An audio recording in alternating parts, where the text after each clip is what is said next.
నరేన్ ఏమిటి అజ్ఞానం అన్నాడు సార్ రామకృష్ణుడు. నరేన్ 4 రోజులు కనపడకపోతే నీటిలో ఉన్న చేపను గట్టి మీద వేస్తే ఎలా గిలగిలగా ఎలా కొట్టుకుంటుందో, నరేన్ 4 రోజులు కనిపించకపోతే రామకృష్ణుడు ఎలా బాధ తడిగుడ్డలు పిండేస్తే ఎలా ఉంటుందో అలా మనసు పిండేసినట్టుండేది నరేన్ కనిపించకపోతే. అది జన్మాంతర అనుబంధం. ఎప్పుడు అనుబంధమో ఎక్కడ అనుబంధం అని చెప్పలేం, కానీ అది జన్మాంతర అనుబంధం. పూర్వజన్మలో మీకు ఏదైనా అనుబంధం కనుక ఉంటే మీ శరీరాలు శవం అయ్యే వరకు ఆ స్నేహం అలా కొనసాగుతుంది. ఆ అనుబంధం లేకపోతే ఏదో పాయింట్లు అది బ్రేక్ అయిపోతుంది. నరేన్ జ్ఞానం అంటే ఏమిటి, ఎంత ముద్దుగా చెప్పాడో చూడండి. నరేన్ జ్ఞానం అంటే ఏమిటి అని రామకృష్ణుడు అడుగుతాడు. ఓం రామకృష్ణాయ నమః. నరేన్ జ్ఞానం అంటే ఏమిటి అంటాడు. నరేన్ అలా చూస్తున్నాడు, గురువు గారి యొక్క నేత్రాలంక చూస్తున్నాడు, ఆ సమాధి స్థితిని చూస్తున్నాడు. మనకి తెలియంది దానికి తెలుస్తుందని గుర్తిస్తున్నాడు. అప్పటికే ఆయన బిఏ చదువు పూర్తయిపోయింది.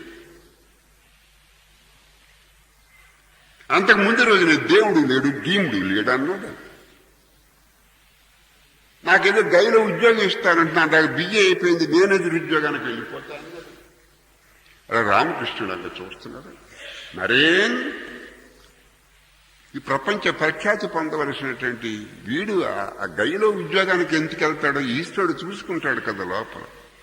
నరేన్ అన్నాడు. జ్ఞానం అంటే ఏమిటి అన్నాడు. ఒక్క మాటలో చెప్పాడు జ్ఞానం అంటే ఏంటో రామకృష్ణుడు. భగవంతుడే కర్త. ఓ భగవంతుడా, నువ్వే కర్త, నేను అకర్త. నువ్వే జ్ఞానం, నేను అజ్ఞానాన్ని. ఈ దేహంతో ఏదో పని చేస్తూ ఉంటాం. దేహం ఉంది మనకు. ఈ దేహంతో ఏదో పని చేస్తాం. మంచి చేయొచ్చు, చెడ్డ చేయొచ్చు. దేహం నువ్వైతే నువ్వు కర్తవు. దేహం నువ్వైతే నువ్వు కర్తవే. నువ్వు దేహానివా? ఎంత వండర్ఫుల్ టీచింగ్ చూడ. దేహం కనుక నువ్వైతే నువ్వు కర్తవే. ఎవడని ఏ పని ఎలా చేస్తాడు? దేహంతో చేస్తాడు. ఆ దేహానికి నువ్వు దేహానివైతే నువ్వు కర్తవే. నువ్వు దేహానివి కాదే, ఈశ్వరుడు కర్త. కానీ నువ్వేమనుకుంటున్నావు? ఈశ్వరుడు కర్త కాదు, చైతన్యం కర్త కాదు, నేనే కర్తను అనుకుంటున్నాను. అంచేది నిన్ను దుఃఖం వెంటాడుతున్నారు. దేవుడు లేడు, జీవుడు లేడు అంటున్నావు. దేవుడు నీ బుద్ధి మీద ఆధారపడలేడు, నీ ఇష్టాల మీద ఆధారపడలేడు, నీ రాగద్వేషాల మీద ఆధారపడలేడు, నీ కోపతాపాల మీద. నీ కోపం వచ్చి దేవుడు లేడు అనవచ్చు. అంత బాధ్యత ఉన్న దేవుడు ఎక్కడికో పోడు. ఉన్నది ఏదో ఉంది, లేనిది ఏదో లేదు. లేకపోవడం లేని దానికి ఉన్నటంటూ లేదు, ఉన్నదానికి లేకపోవటం అంటూ లేదు. కానీ ఉన్నది లేనట్టుగా, లేనిది ఉన్నట్టుగా నీకు కనిపిస్తుంది. దాన్ని మోహం అంటారు నరేన్.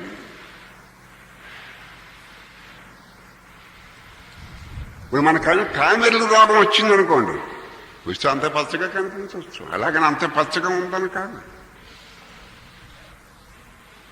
లోపల చైతన్యం ఉంది.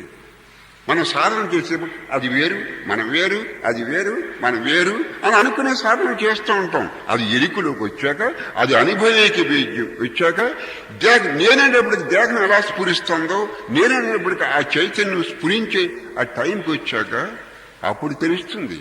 ఏమని తెలుస్తుంది? అది వేరు, నేను వేరు కాదు. అదే నేనే అది. I'm that. అదే నేను. అది తెలుసుకున్నాక తెలుస్తుంది అదే నేనని. అప్పుడు వాడు సంసారంలోంచి, చావు పుట్టుకల్లోంచి, ఈ రాగద్వేషాల్లోంచి, ఈ బంధ మోక్షాల్లోంచి, ఇన్నిట్లోంచి, ఈ రుగ్మతల్లోంచి, అన్నిట్లోంచి బయటపడతాడు. వాడే జ్ఞానం.